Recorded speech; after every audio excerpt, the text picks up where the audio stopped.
Hello বন্ধুরা, আমি Farzana Germany থেকে। আসসালামু আলাইকুম। চলে আসলাম আমি এবং আমার লিটল মানহা আমার কিচেন থেকে। আজকে আমি বেঁচে যাওয়া যে রাইস, সেই রাইস দিয়ে আমি এবং আমার লিটল মানহা মজাদার একটি পাকোড়া বানাবো। চলুন কিভাবে বানিয়েছিলাম এবং কি কি লেগেছিল সেটা দেখি। 1 চামচ চাট মশলা, 1 চামচ হলুদের গুঁড়া, 1 চামচ জিরা গুঁড়া, 1 চামচ মরিচ গুঁড়া, 1 চামচ 5 ফোড়ন গুঁড়া, লবণ টেস্ট অনুযায়ী আমরা দিয়েছিলাম,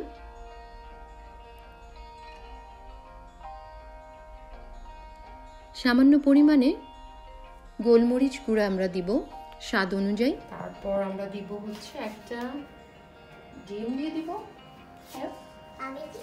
তুমি দিবে, একটা ডিম দিয়ে দিবে।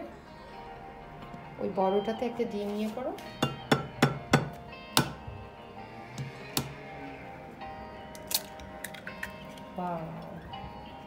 এটাকে এখন ভালো মতো করে বিট করতে হবে। ওকে, তুমি ভালো মতো ডিমটাকে বিট করো, খুব ভালোভাবে করো।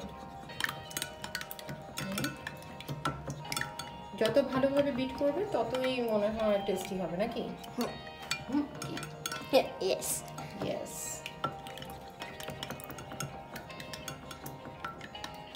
মানহা আমাকে হেল্প করে দিচ্ছে।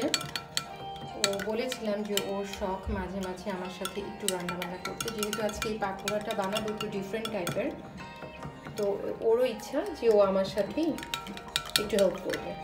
ঠিক আছে, এখন যেটা করবে, এই যে মশলাটা আমরা নিয়েছি এটাতে সামান্য পরিমাণ একটু অয়েল দিবে।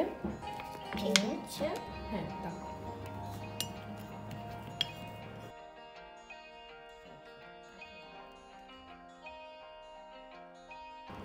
আচ্ছা, একটু ধনিয়া পাতা কুচি দিয়ে দিব, যদিও আমার একদম তাজা ফ্রেশ ছিল না, তো আমি ফ্রোজেন করা ধনিয়া পাতা দিয়ে দিচ্ছি। আমি দিচ্ছি না, মানহা দিচ্ছে। আর একটু দাও।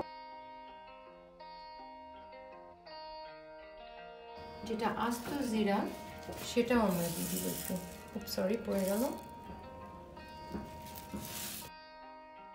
দিয়ে দাও।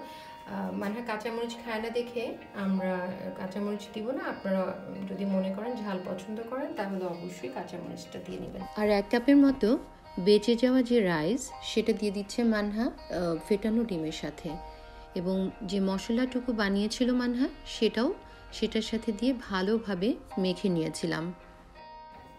বেশ পরিমাণে আমি পেঁয়াজ মানহাকে দিতে বলছি। মানহা দিয়ে দাও পেঁয়াজগুলো। হ্যাঁ, সবগুলো পেঁয়াজ দাও।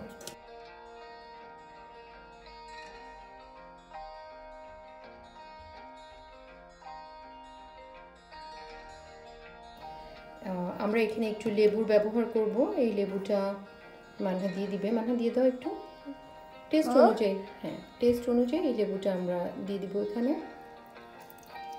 যেমন মানহার আমি খুব পছন্দ করি টক, তাই না মানহা? তো আমরা এর জন্য একটু বেশি লেবু দিব। আপনারা যারা লেবু মানে টক পছন্দ করেন না তারা দিবেন না, আর যারা পছন্দ করেন তারা একটু দিয়ে নেবেন। আর আমরা যেটা করব, এখন 1 চামচ রাইস ফ্লাওয়ার দিয়ে দিচ্ছি যাতে একটু বেশি ক্রিস্পি হয়। ভালো মতো এখন ইয়ে করে দাও। আমি এটা আগে একটু মাখিয়ে নিয়েছি।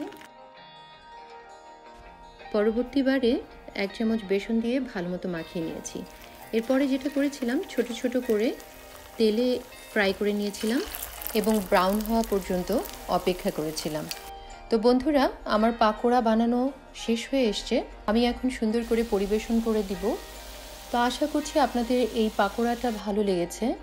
অনেকেই হয়তো বাসায় করে থাকেন, তো আমি একটু আমার মতো করে করেছি, সেটাই আপনাদের সাথে শেয়ার করেছি আমি আর মানহা। বন্ধুরা, ভালো থাকবেন, সুস্থ থাকবেন। আমি নতুন আরেকটি ভিডিও নিয়ে আপনাদের সামনে খুব শিগগির চলে আসব। এবং আমার ভিডিও যদি আপনাদের ভালো লেগে থাকে অবশ্যই আমাকে সাবস্ক্রাইব করে বেল বাটনটি অন করে আমার সাথেই থাকবেন। ধন্যবাদ সবাইকে। আসসালামু আলাইকুম।